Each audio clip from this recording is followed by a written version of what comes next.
Welcome back to the Deep Dive. Today we are tackling a concept that, let's be honest, a lot of people find pretty frustrating. Manifestation. Yeah, it's definitely a loaded topic. Totally. If you've ever, tried the usual stuff, vision boards, affirmations, repeating phrases, and felt like nothing really changed, or the results were just inconsistent. Hit and miss. Yeah. Exactly. You're definitely not alone. So our mission in this deep dive is to look past that surface level and dig into a pretty radical approach from our source material. An argument that really the whole key to making manifestation work isn't about asking for things at all.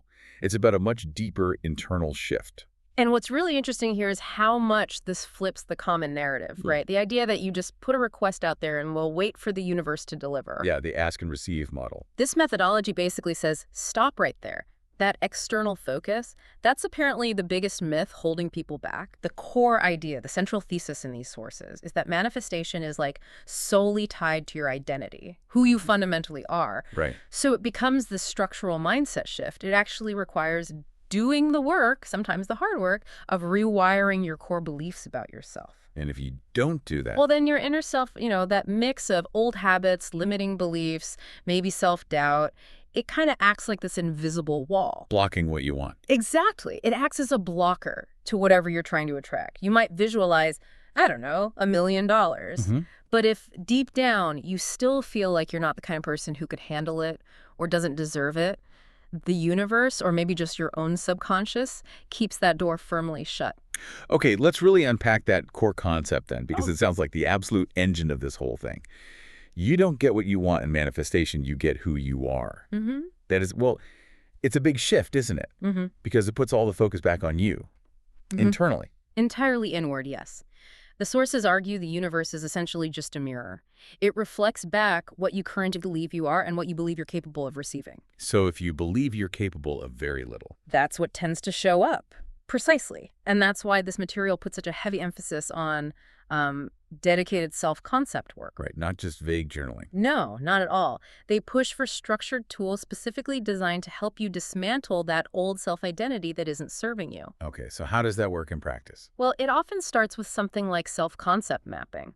The sources mention an ideal self-mapping page. Think of it less like brainstorming and more like, well, like designing your future self. Designing. Yeah, engineering your future consciousness almost. It forces you to define the attributes of the person who already has what you want, not just listing the outcomes. So I want a successful business and more. More like, I am a decisive, confident entrepreneur who navigates challenges effectively.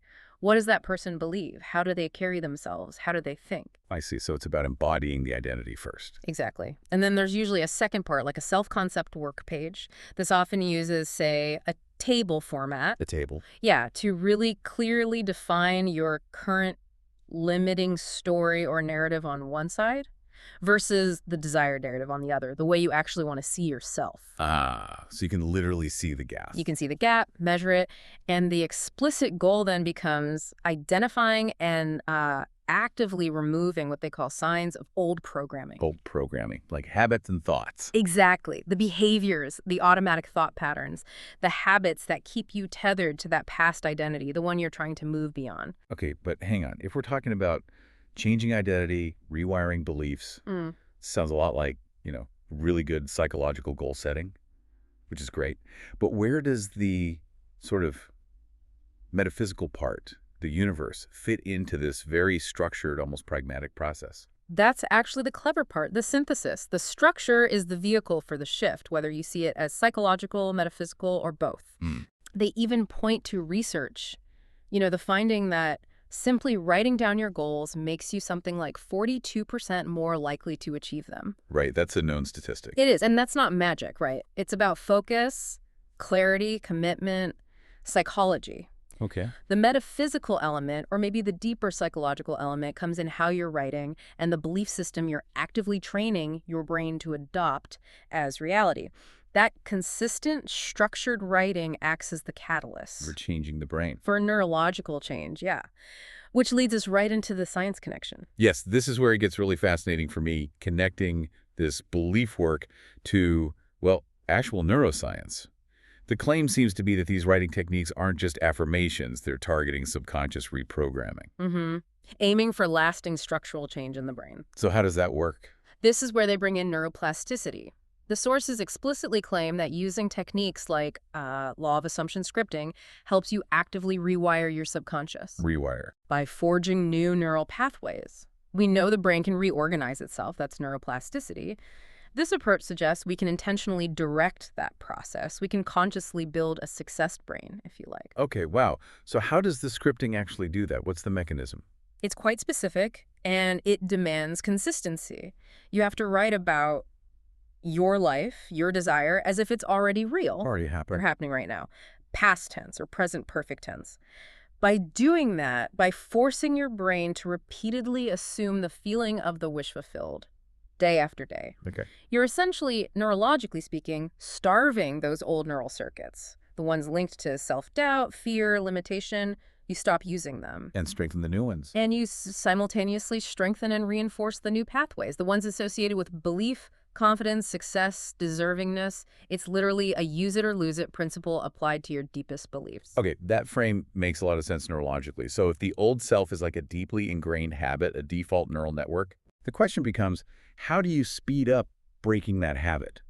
How do you shorten the gap, the time, between the current you and the you who needs to exist for the manifestation to occur?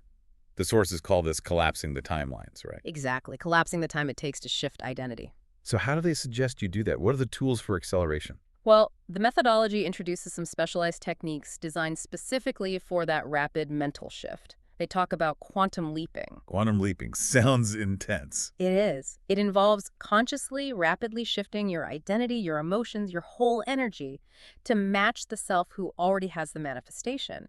And the key technique is often writing about that desired life using incredibly vivid sensory details, all 5 senses, in the first person, present tense. Really embodying it through writing. Deep embodiment, yes. And they also integrate techniques from, established figures in this field, like the revision method, which was popularized by Neville Goddard. Revision, like editing the past. Yeah. Sort of. It means mentally revisiting a past negative event or feeling, but consciously rewriting it in your mind as having had a positive outcome or meaning. How does that help with future manifesting?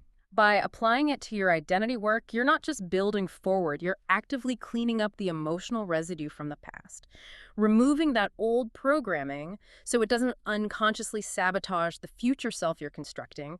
It clears the path. Okay, so this intensity, the sensory detail, the revision, it all sounds like it requires a lot of emotional engagement. Absolutely. And that leads directly to the next crucial piece, emotional alignment.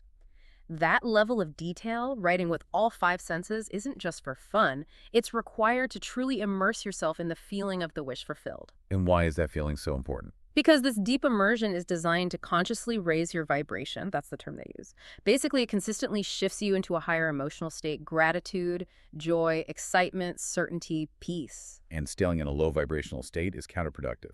Critically so, according to this framework.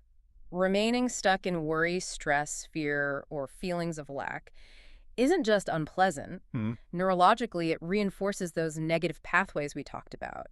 And metaphysically, the idea is it sends a signal to the universe saying, yes, give me more of this feeling, more of this lack. So the scripting, the sensory immersion, they act as tools to pivot out of those negative states quickly. Exactly. They're rapid pivot mechanisms. You use them to break the negative cycle before it digs itself in deeper. Right. What's really becoming clear is that this whole system seems designed as a direct answer to the biggest challenges people face with manifestation, losing focus, being inconsistent. Definitely. The structure, the guided nature of it all, seems built to enforce a kind of disciplined action rather than just relying on abstract ideas or fleeting motivation. That structure is absolutely vital, especially for bridging that gap between the internal work, the writing, the feeling, and what you actually do out in the world. Take gratitude immersion, for instance. Okay, how is that different? This isn't your typical, list 3 things you're grateful for, quick and done. Right.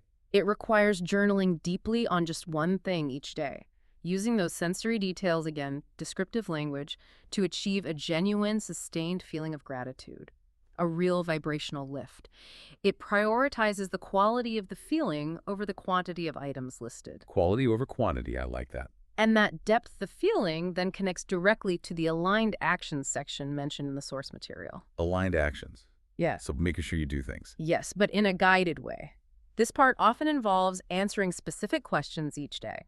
Things designed to help you spot any lingering blockages, consciously choose activities that match your desired frequency or energy level, and build self-trust by following through. Ah, so it combats that feeling of, okay, I did my journaling, now I just wait. Exactly. It ensures that the high vibration state you work to achieve during the scripting and immersion actually translates into concrete, practical steps towards your goal. It keeps the momentum going. And then there's the external accountability piece too, right? The manifestation menu checklist.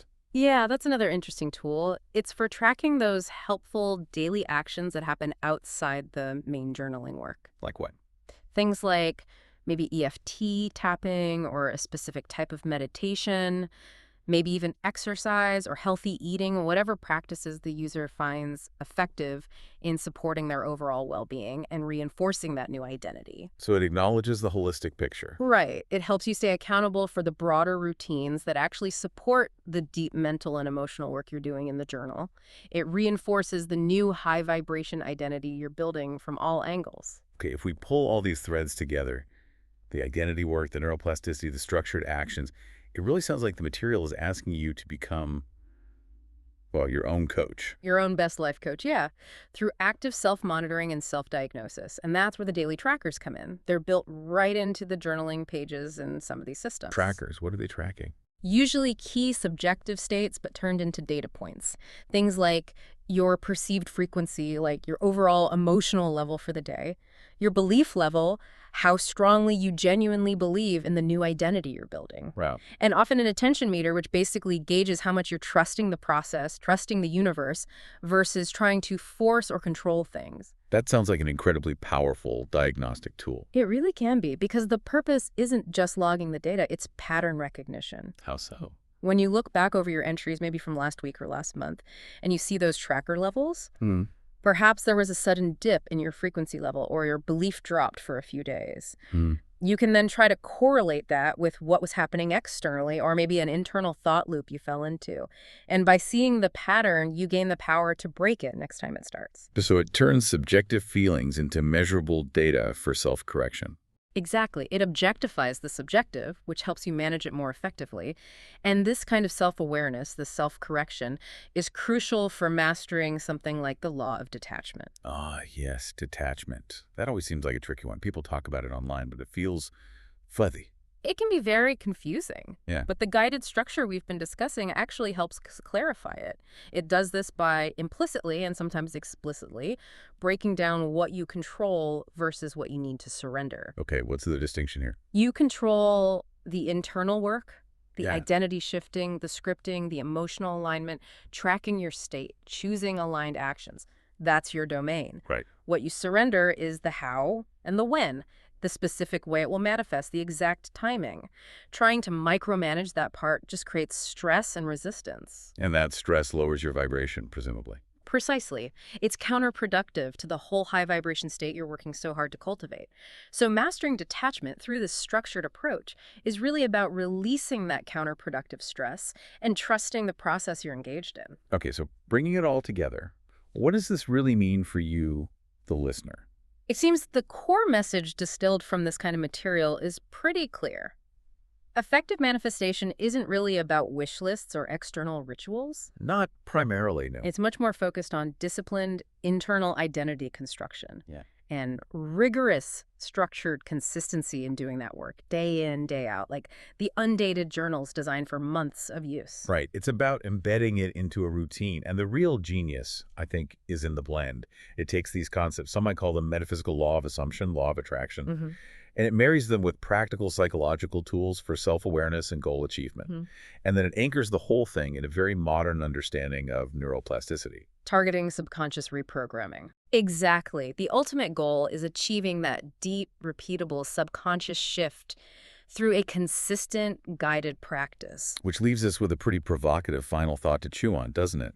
If manifesting success truly is about strengthening self-belief, about literally forging new, more positive neural pathways through repetitive, guided writing, and this whole system relies on such rigorous self-monitoring and emotional alignment, then how much of the results that people often attribute to, the mystical universe might actually be a direct, perhaps even measurable outcome of the sheer discipline involved, the neurological changes driven by consistently forging these new mental and emotional habits? That is the question, isn't it? Where does the internal work end and the external magic begin? Or are they just two sides of the same coin? Something to think about.